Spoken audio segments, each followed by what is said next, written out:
Hello to all. जय हिंद दोस्तों। आज का टॉपिक है भारत का इतिहास पार्ट 2। देखिए, सबसे पहले हम जानेंगे बीसी को ईसा पूर्व बोलते हैं और एडी को ईस्वी बोलते हैं। 47 में गौतमी पुत्र सतकर्णी सातवाहन शासक शुरू हुआ था। उसके बाद समय जब 240 था तब गुप्त साम्राज्य की स्थापना हुआ था।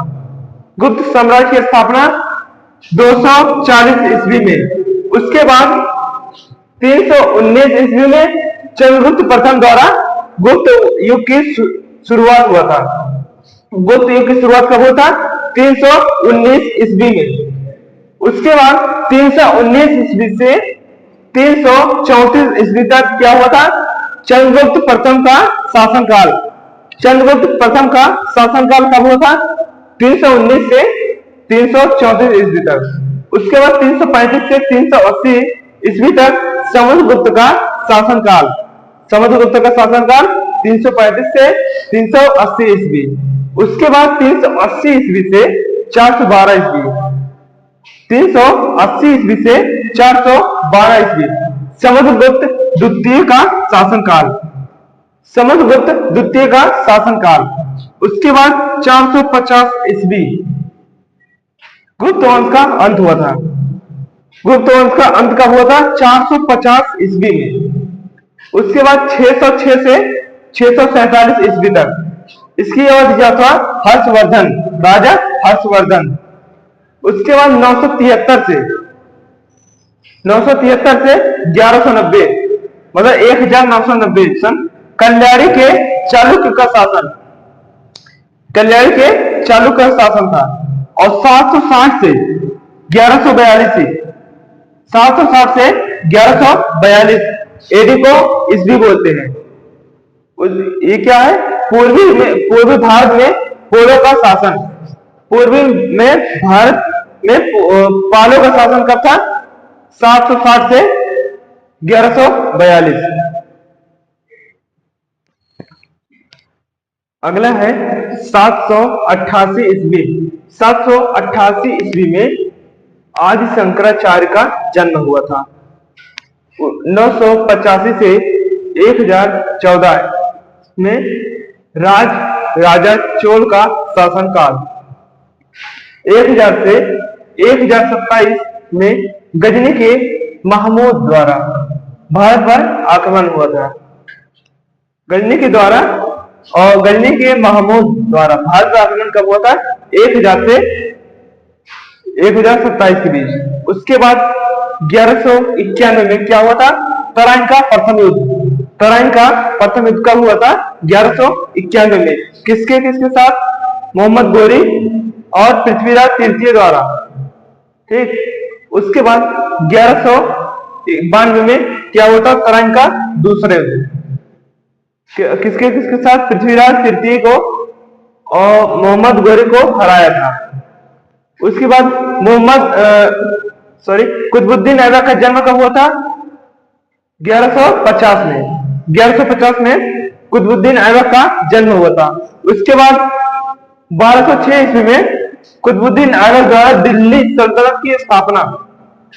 दिल्ली सल्तनत की स्थापना कुतुबुद्दीन ऐबक द्वारा 1206 में। उसके बाद उनकी मृत्यु कब हुआ था? 1210 में। कुतुबुद्दीन ऐबक की मृत्यु 1210 में हुआ था। उसके बाद 1210 से 1236 ईस्वी में इल्तुतमिश का शासनकाल। इल्तुतमिश का शासनकाल 1210 से 1236 के बीच। उसके बाद रजिया का शासनकाल 1236 से 1240। रजिया का शासनकाल 1265 से 1287।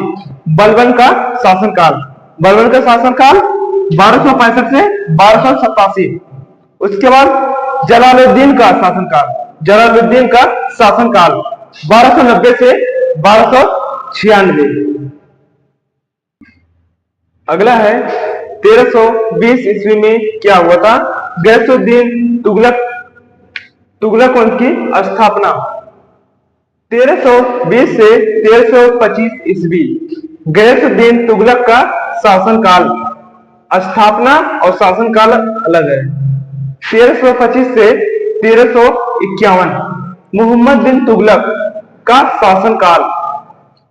उसके बाद 1333 इब्न बतूता का आगमन, इब्न बतूता का भारत आगमन 1333।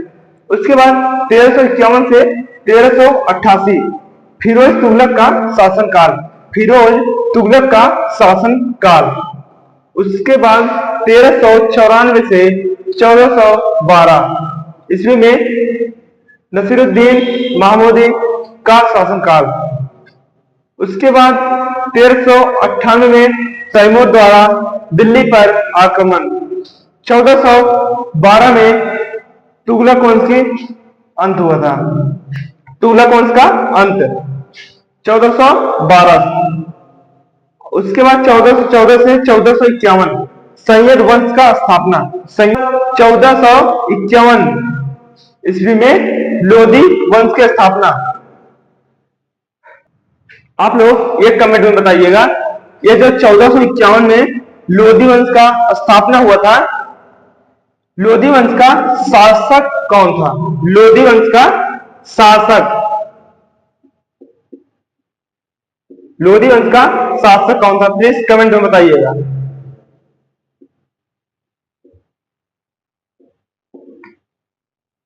आज के लिए इतना ही, अब मिलेंगे थर्ड पार्ट में।